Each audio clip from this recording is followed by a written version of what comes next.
zinc finger proteins.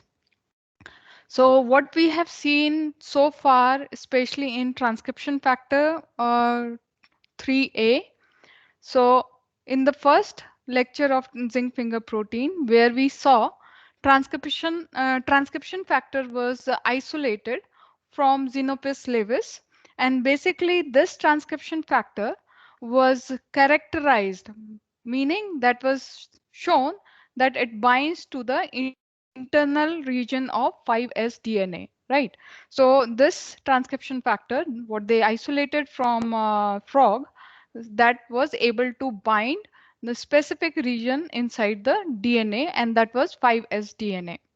Now, after that, the second paper, what we discussed, that the same transcription factor was involved in binding with the 5S RNA. Basically, you have lot of transcription factor 3A that specifically binds to your 5S DNA. Once it's bind to the 5S DNA, it starts the transcription with the help of polymerase 3. Once you have lot of 5S RNA, then the same transcription factor binds to the transcription factor, binds to this RNA molecules, and once that binds to the RNA molecule, then it has a lot of competition between these two molecules. For example, this transcription factor, if the RNA is more, that will all bind to the RNA material, and that is why you do not have much of transcription factor to bind with the DNA, so that you have some kind of feedback loop which will guide the synthesis of 5S RNA. So far this is clear. So this was we have seen in last lecture. What we also saw in our last lecture was Smith's experiment, where he actually digested your proteins, which was 40 kilodalton, into trypsin digestion, and when he saw there was 30 kilodalton and 20 kilodalton proteins coming out of that, and he also did, apart from proteolytic digestion, he also did cyanogen bromide digestion, so that he could get a kind of map that what exactly these proteins fragments mean and why we are seeing this zinc finger proteins, because it is important in giving out the structural features, what is important in zinc finger binding. So as I have mentioned from the start, that one important thing in genome editing is, one, we can target any specific DNA, that means site specificity, site specific target, right? So if we have 3 billion genes or base pair in our gene, then we should be able to target only one particular segment of DNA. And if we have, for example, restriction enzyme, right? Restriction enzyme has how many base pair sequences which it recognize? Maximum up to 6 or sometimes 8. So with the analysis, if we have 4 to the power 6, so how many times it can bind to, it can cleave that position. For example, you have so many fragments coming out. So every 4096 base pair, you will see some kind of breakage, right? So this is not sufficient for site specificity. So for site specificity, how much or how many base pair you should target? For example, if we have 3 billion 3 billion base pair, then at least you should be able to target minimum of 18 base pair, because if you can go up to 4 to the power 18, then it is almost sufficient to 60 into 10 to the power 9 base pairs.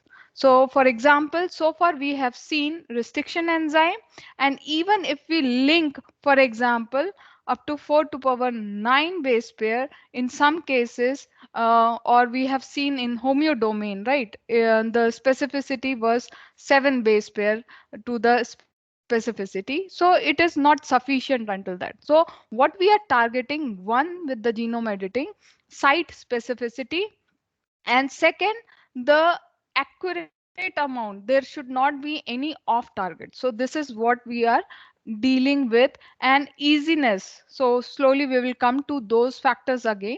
So one important factor is size specificity.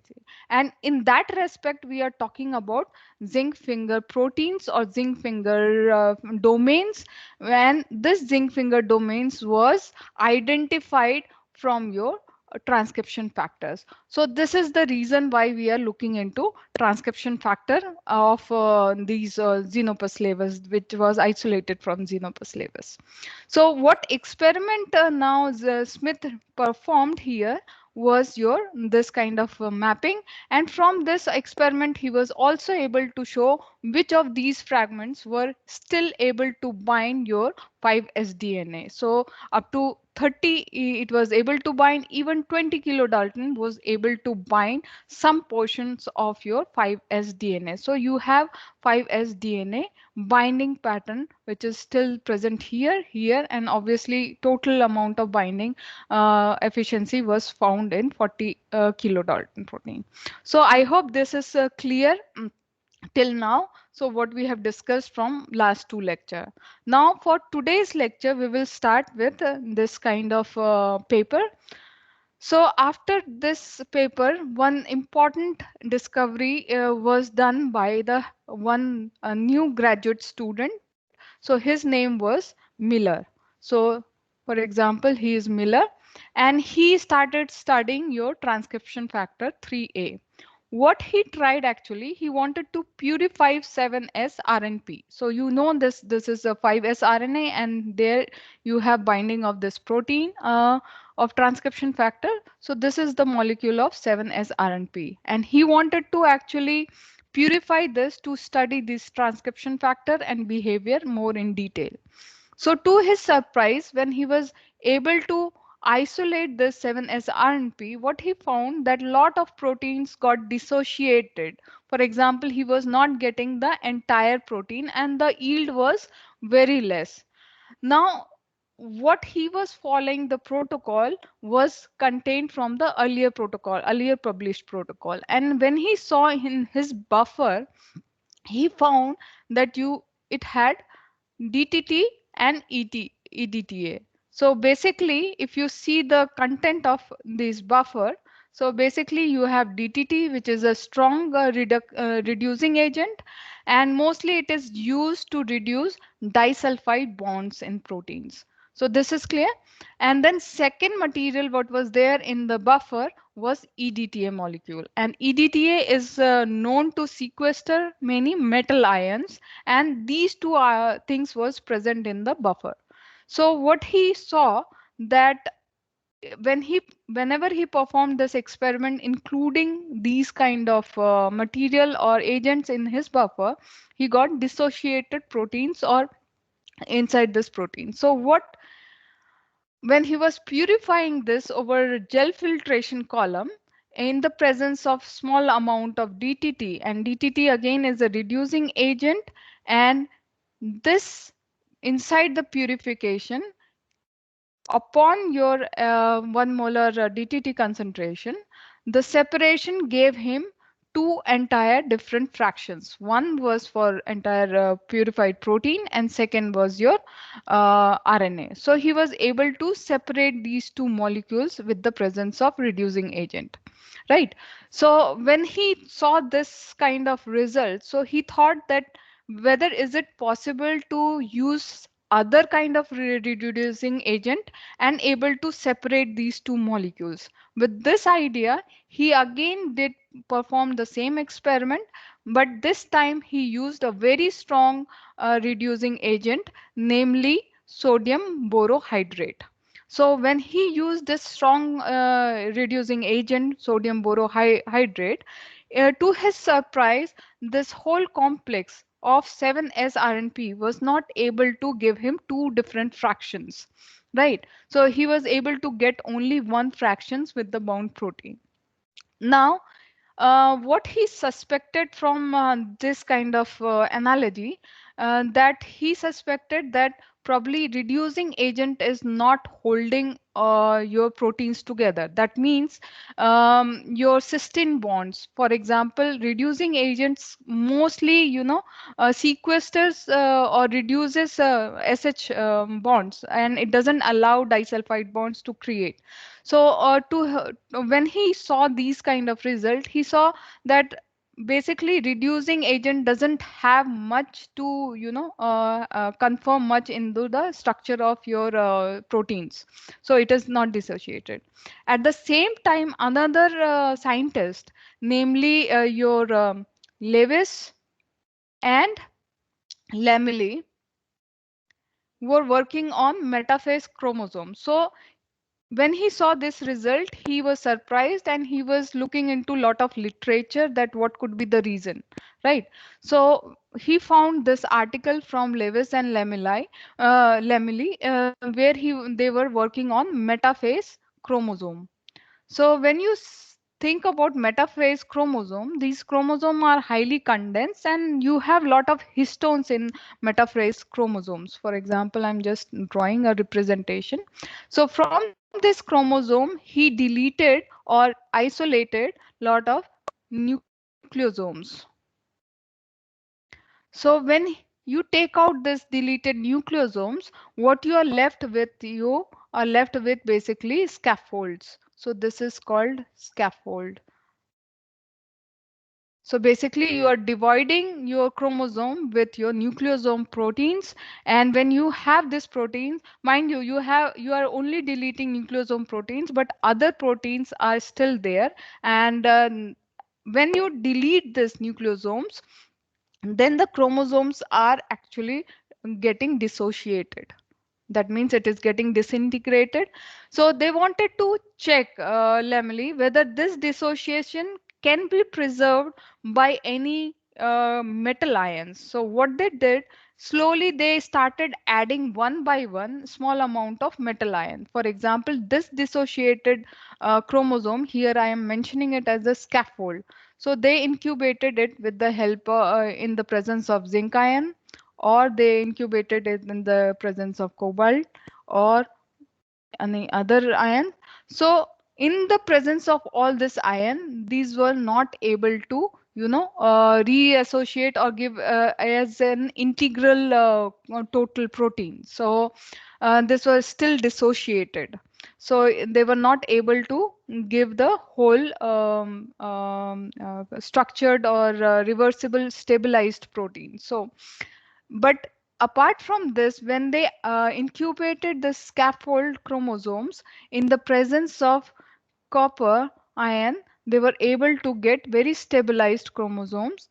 And from this, they say that the structure needs, metalloproteins to hold the whole structure. So that means metalloprotein importance was shown with their paper. And by this analogy work, Miller also performed the similar experiments. He showed that maybe the cysteine ion is not holding the complete structure, but probably some kind of ions or metal ions are involved in holding the whole structure together. So what he did based on this analogy work of Lewis and Lamely, he performed again similar experiment. And what he did, he incubated the particle with various kind of chelating agent and observed the particle dissociation on different kind of agarose gels. So what he observed when he took the particle dissociation, and which prevented by other zinc ions, so he removed everything and then dissociated particle was mixed one by one slowly with different kinds of ions. So basically he also used magnesium, he used different ion. So this did not give him any stabilized structures, but only in the presence of zinc ion he was able to get your stabilized structure of 7s-RNP. So this was his experiment, and from his analysis he could show that the 7s-RNP molecule will have or has zinc ion, and which is important for its complete structure.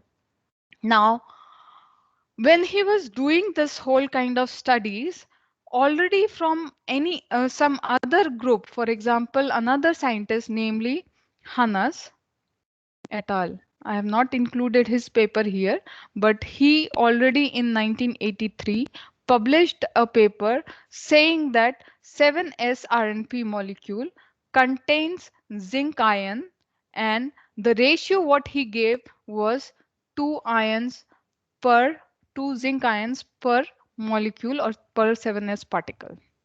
So this was his paper and he published in 1983. And what I'm showing you, this paper was published in 1984 in EMBO journal.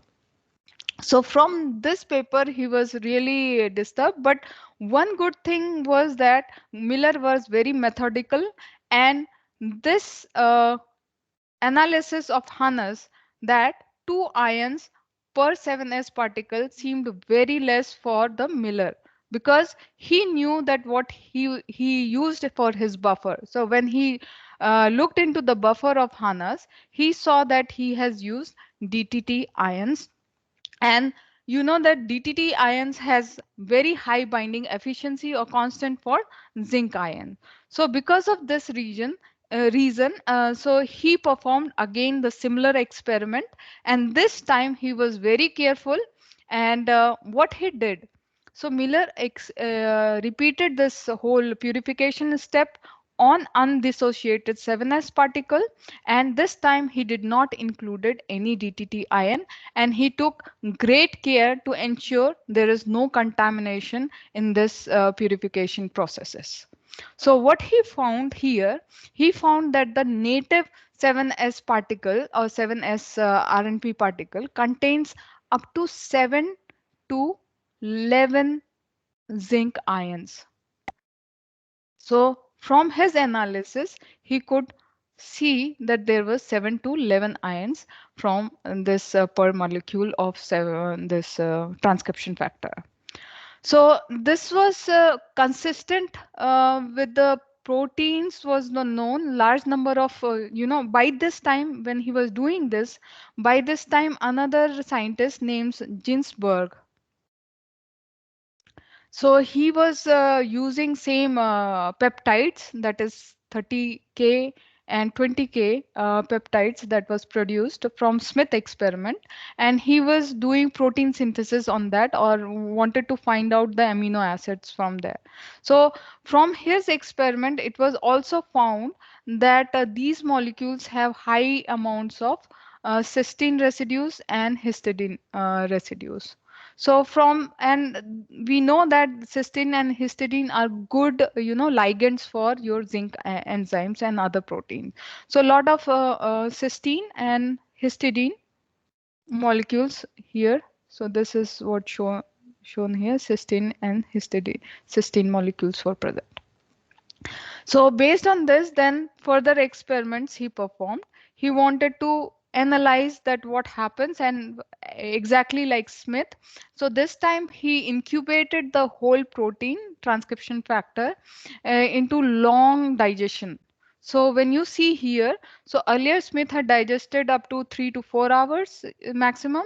Here what you see, the digestion number or the time. So this is 0 hours, this is you have 17 hours of digestion, this is you have 24, then you have 39, and then you have 64 hours. So what you have here is digested pattern of trypsin digestion, and what you get from the 20 kilodalton, he took 20 kilodalton and digested with trypsin. The 17K was still able to bind 5s DNA, and then on the further digestion, you get the pattern like you have 6K, 4K, and 3K digestion.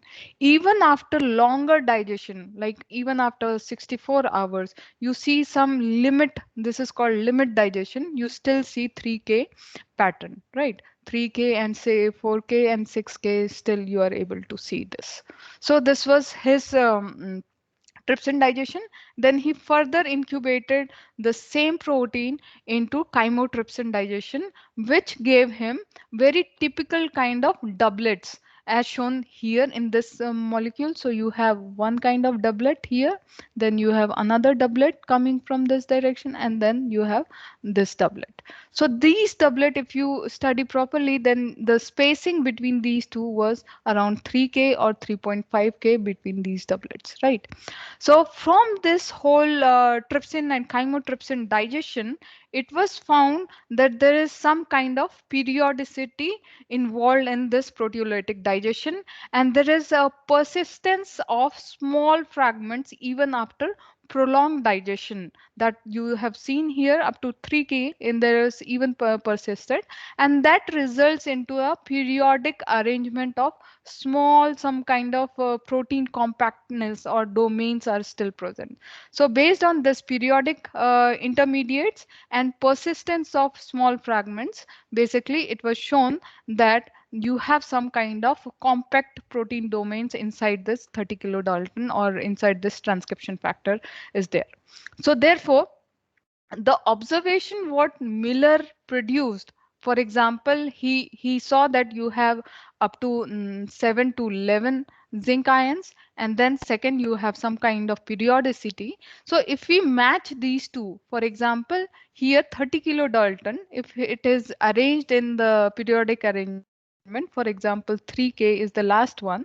So for example, we can have up to 10 kind of 9 to 10 kind of some kind of arrangement, right? So that means you have repetitive domains which exist and can account for larger cysteine and histidine residue. For example, the observation first was your zinc ion, then second observation was having lot of cysteine and histidine residues, and then there is a persistence of smaller domains which are still present. So if we mix all three observation, that we can see that small 3K domain contain zinc atom, and if we all together make this up to 30K, so this small is repetitively made into 30K of large atom, and that can explain why it has zinc ion or lot of amount up to 9 to 11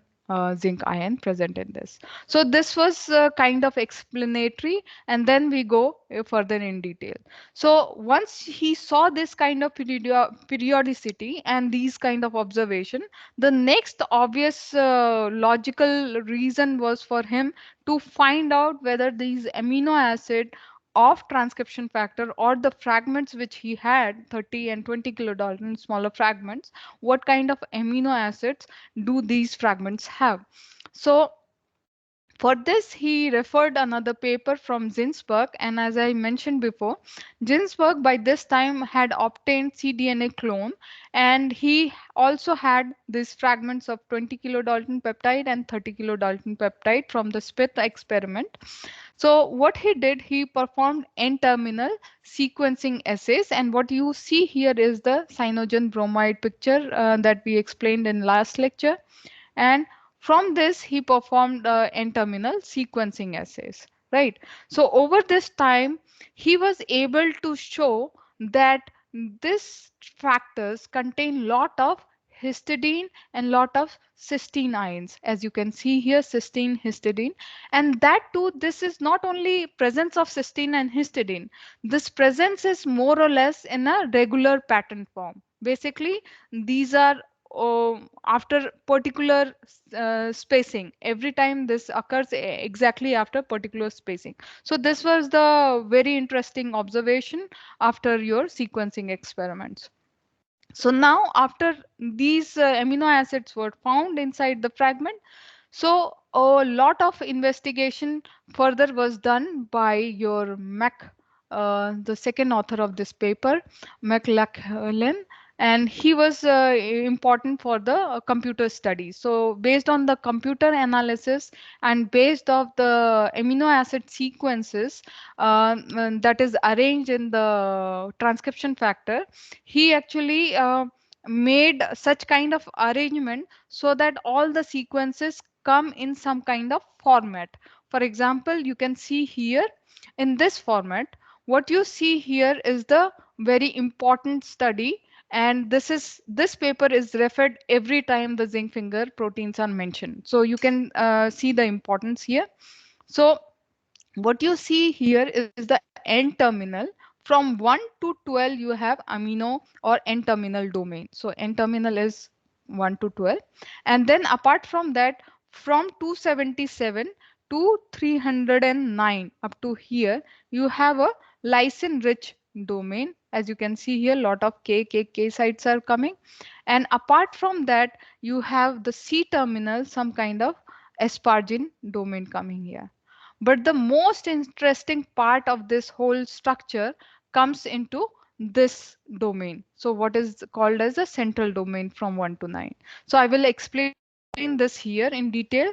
So out of 344 amino acid of transcription factor 3A, you have from 13 amino acid till you have 276 amino acid, you see a continuous run of 9 tandem repeats. What you have 1 to 9 tandem repeats, and meaning what you see is the similar unit of 30 amino acids. So per lane you have 30 amino acid. So this is 30, this is 30, and this is 30. So per lane you have 30 amino acid, and this is repeated 9 times here as shown.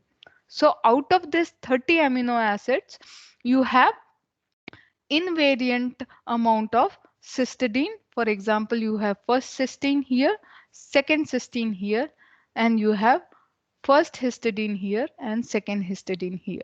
Right. So this was very interesting observation, and this was alignment by McLean. And then they started, based on this, they started predicting the structure. Right. So now let's come up to the prediction of the structure. So basically you have cysteine residue, and these were highly conserved. The position with, for example, the 8th position, the 13th, and the 26th, 38th position was highly conserved every time. Now, on the basis of three different lines of evidence, first, the presence of your 30 amino acid residue, and that too in the repeat form. Okay, that was the first evidence. Then this corresponds exactly with the periodicity intermediates that you have seen on the limit digestion. You have periodicity coming from these digestion pattern, and this gives you a limit digestion of 3K here. And then the third one, this is the second observation, and the third observation was the presence of your zinc ion. So if I represent zinc here, so this is your zinc ion. So based on this presence of high amount of zinc ion, presence of cysteine, histidine in a repeated 9 times repeated form, and based on the smaller, structural domain repeated. So based on this, he actually came up with a model where he represented the structure of your transcription factor as a repeating structure unit. So what you see here is the figure, and this is purely an interpretation of structural features of protein and its interaction with the internal control region of 5S DNA. So this is 5S DNA, and if you remember from our earlier talk, this is the 40 to 100 base pair. This is the internal control region, especially it binds to 47 to 96 base pair. So they have taken the 40 to 100 base pair as a drawing, right? So you have non-coding 5 prime to 3 prime, and then your amino terminal is in this side, right? Now coming to this repeated structure, so he presented here, this is the amino terminal. This is one finger, second finger, third finger, fourth, fifth, and until 9.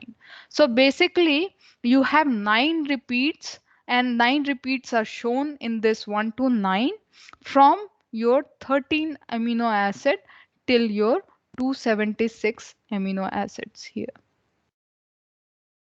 Now these repeats together is forming from 13 to 276 is exactly the 30K fragment which we have got from Smith experiment digestion, right?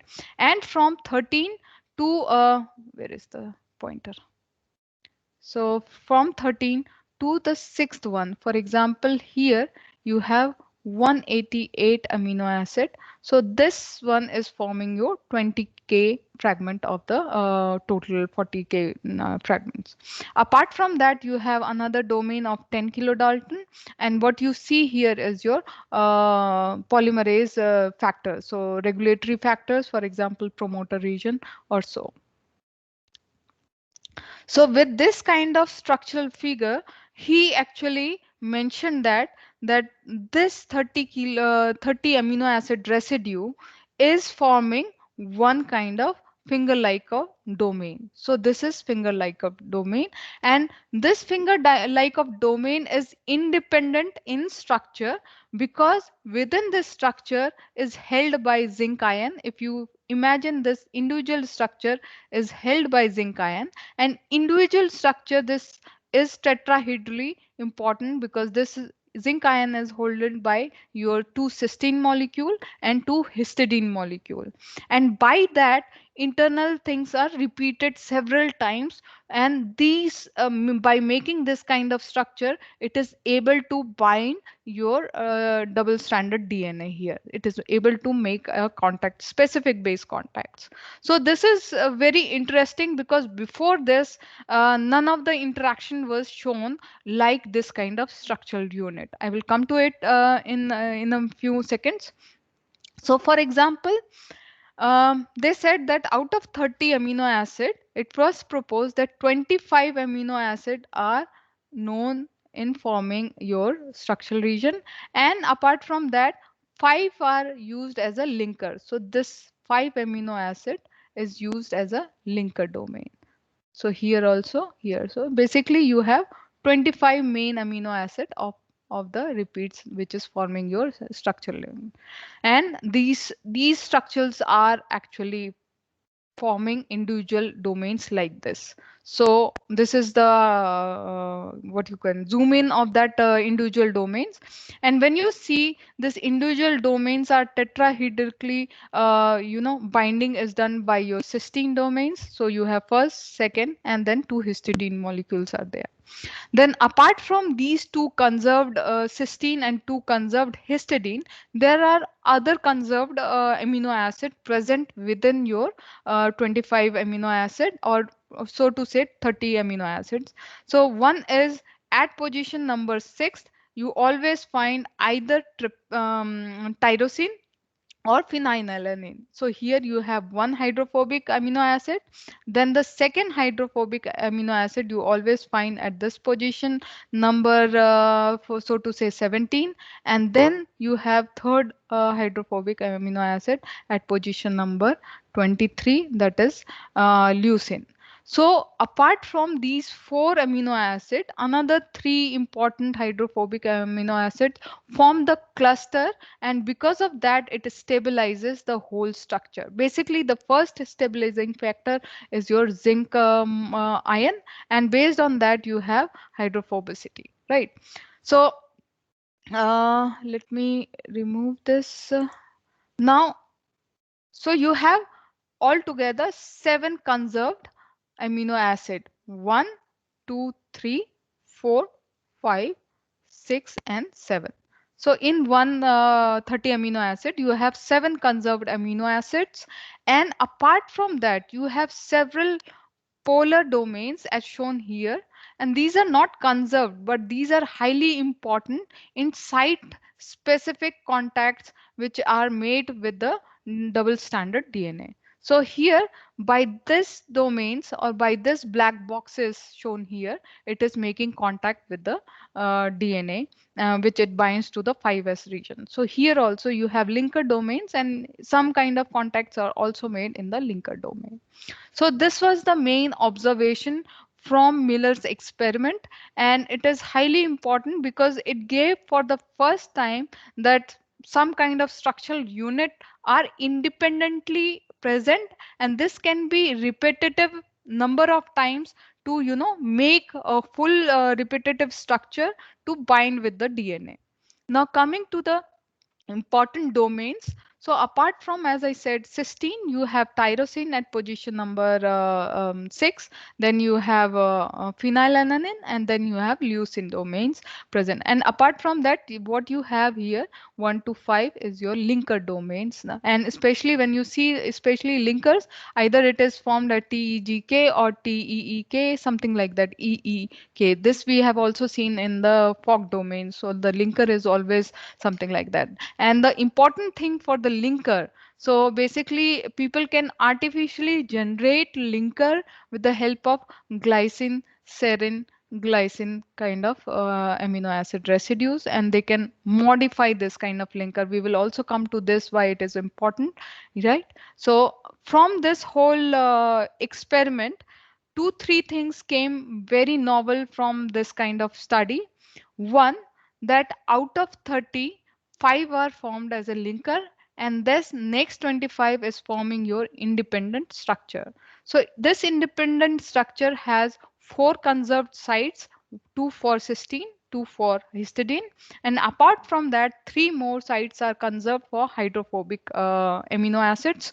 And then you have non-conserved amino acids shown in black boxes, circles, and these are very much important in site-specific binding of the DNA. That means most of the recognition at the bases, the what bases it will recognize, are actually made by distinct formation at this position. So why this kind of structure is important? Because this was seen like an unprecedented structures. For example, before this, only helix turn helix kind of motifs were known to the scientist community. So this was a key point, that a novel protein fold for individual nucleic acid binding was first seen by this kind of study.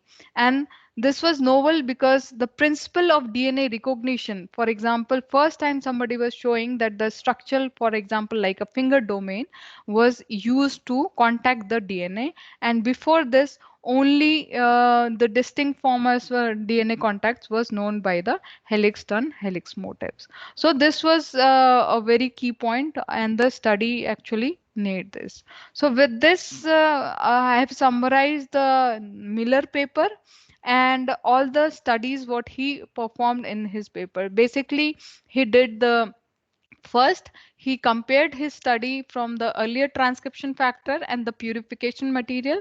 Then he very methodically analyzed that how many metal ions, especially the zinc ions, are involved in the structure. Then third, by the proteolytic digestion, he could see there is a periodicity. And then with these kind of details and with the help of his second author McLean, he was able to create this kind of structure. Although this is just his creation, we will see in future lecture what exactly zinc finger looks like by the help of NMR structure or with the help of crystal structure. So this was his interpretation, but it is highly important. So what we have learned in today's lecture altogether, so we will see that. Okay, so first we have seen how transcription factor 3A was purified from Xenopus laevis and how this binds to 5S DNA, and there is a competition between the 5S RNA and 5S DNA for the binding of transcription factor 3A.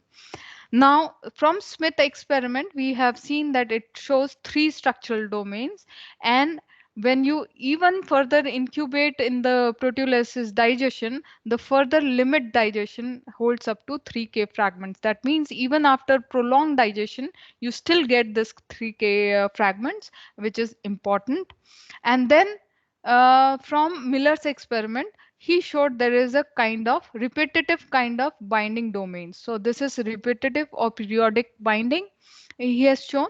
And then the sequence relieved 9 similar units. That means same structure finger domains are repeated 9 times, and each unit contains approximately 30 amino acid, out of which 25 is important for making the structure and 5 is important for linking to the second zinc finger domain or second repeated structure.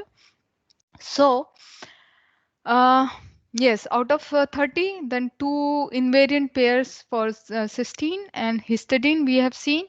and each unit fold independently. This is very much important because independent folding and independent binding to specific DNA is important, and this is centered on zinc ion. So we will see in next lecture also the how this is important. So altogether we have seen these are the important factors or important points from today's paper.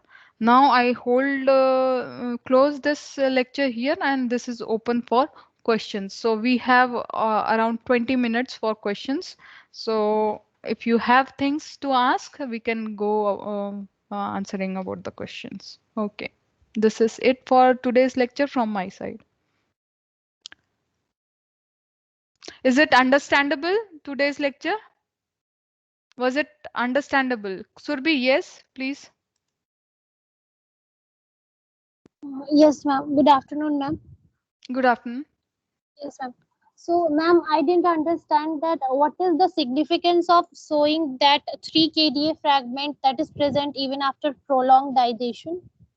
Prolonged digestion, that means the 3K fragment is not able to dissociate, and that means it is structurally very stable. So this finger domains, which is independent as a 3K, and this is very stable structure. This is what the significance about that.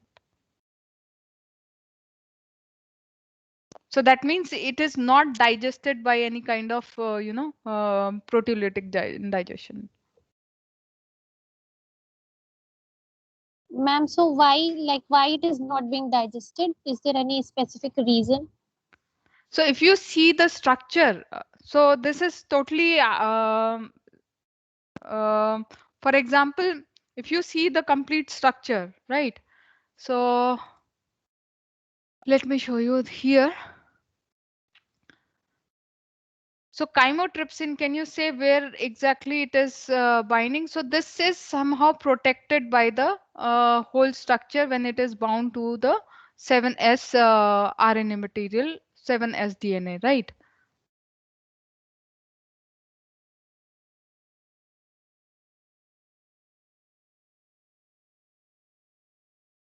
Hello? Yes, ma'am. Hello.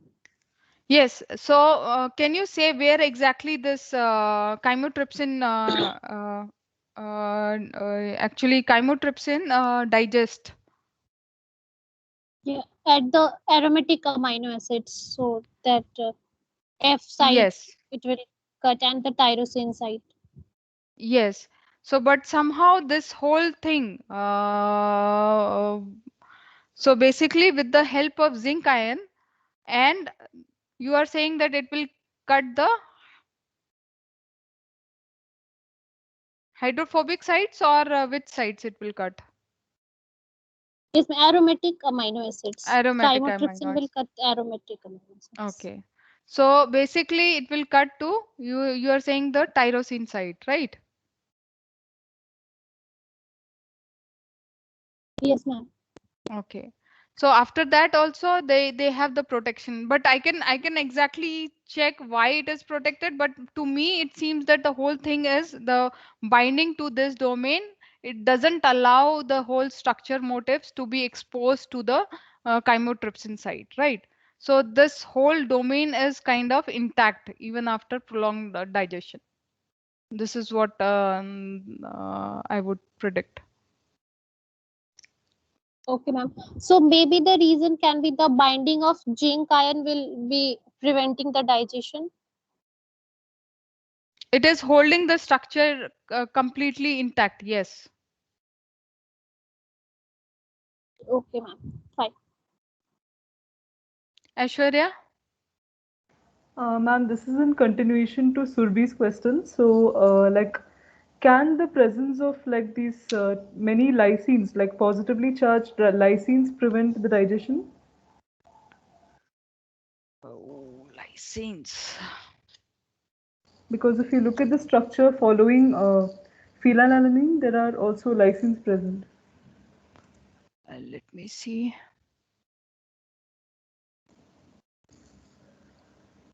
So here you are saying. Yes, this the polar ones. Mm, I'm not sure about that. if that is the reason. But basically, it should cut wherever the exposed sites are there. So basically, the structure which it is forming, it is not allowing the sites to be exposed to the chromatic sites, and that is why you have the intact structure at the end of the digestion. This is what I would come up with the thing. Okay, ma'am.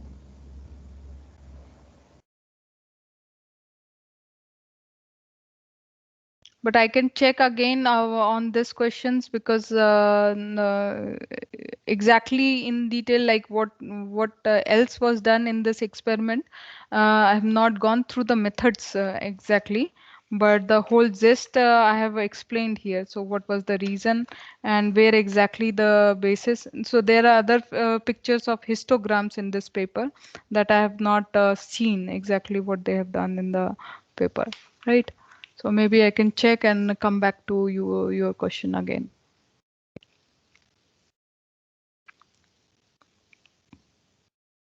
But in general, is it clear like why we are seeing the transcription factor? So basically, from this we will go into the structure. So basically, once we know that how transcription factors, important amino acids were present. So and these amino acids are forming your structural domains, and these structural domains are very important in binding with the internal control region. So basically all these structural regions are actually forming a base pair contacts with your this internal region of 5s DNA.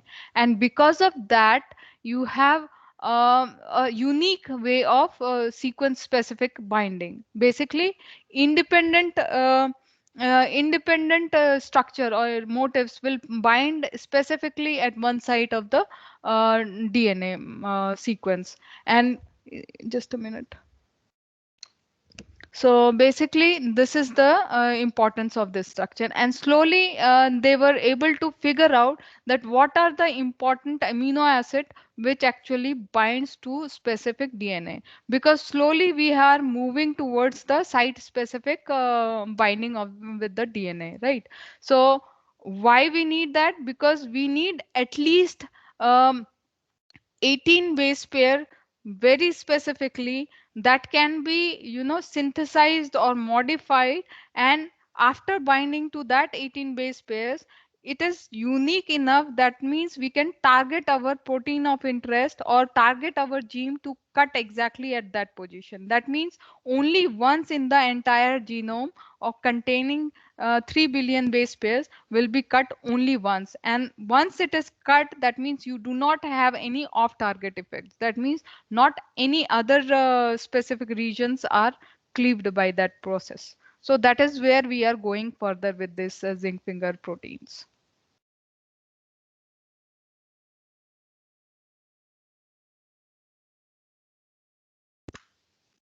Any other things, any other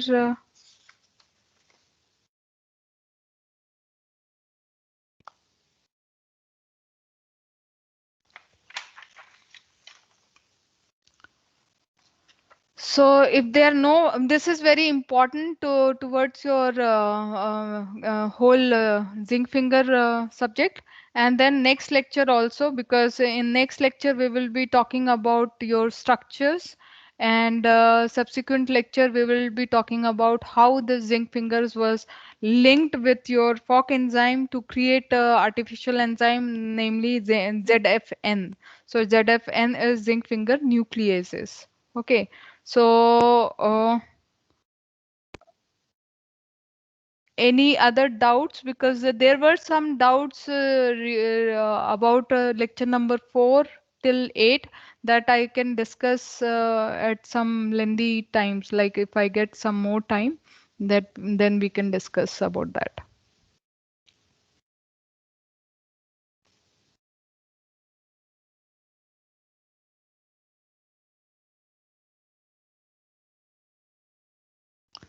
Any other things? So if there are no further questions, I thank you all.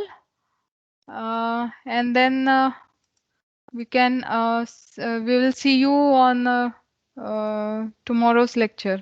We have tomorrow's lecture around 3 to 4. Okay. So see you tomorrow then. Thank you.